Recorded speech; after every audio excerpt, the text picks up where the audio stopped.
Hi there, I'm all dressed up with nowhere to go, as you can see. And I don't know if you can see on my hat the rain. So I just went out to read a book in a coffee shop. It's part of my morning calming my mind routine. And the coffee shop was busy and it's raining and it's grey and it's supposed to be summer.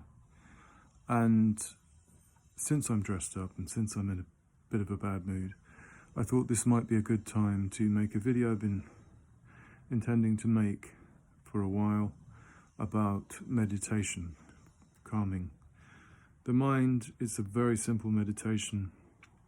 Apart from the stresses and strains of my own life, which are probably very similar to yours, I've been seeing recently a lot of IBS patients, irritable bowel syndrome. The gut becomes very responsive to stress.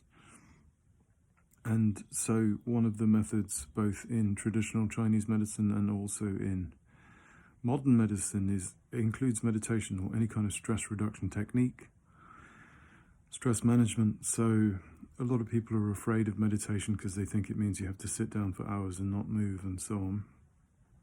So there are a number of meditation techniques. I think on my website I've described sound meditation before. Don't think I've made a video. I might make a video subsequently, but sound meditation is not always possible because there's not always interesting enough sounds or distinct enough sounds to listen to, and you depend on the sound. In other words, if there's not,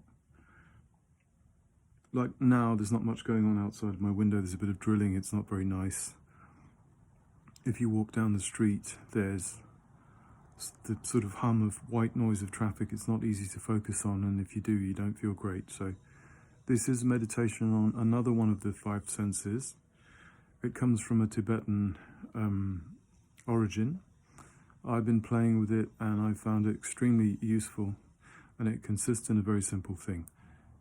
I don't know if other people have heard of looking at a candle flame, or basically putting your eyes on an object in front of you to meditate, to sort of focus in the eyes seems to calm the mind. I don't know why.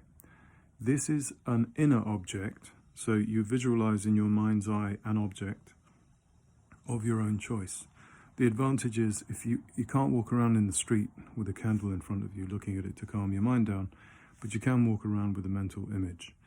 So I first started using a statue that I'd seen, and later used a bird I'd seen. And at the moment I'm using a little kind of frog ornament that's quite cute. I don't know why, but basically when you feel stressful thoughts, you don't have to have a very detailed image of the object in your inner eye. If you do, you'll get stressed if you're trying to see every detail of its eye by memory.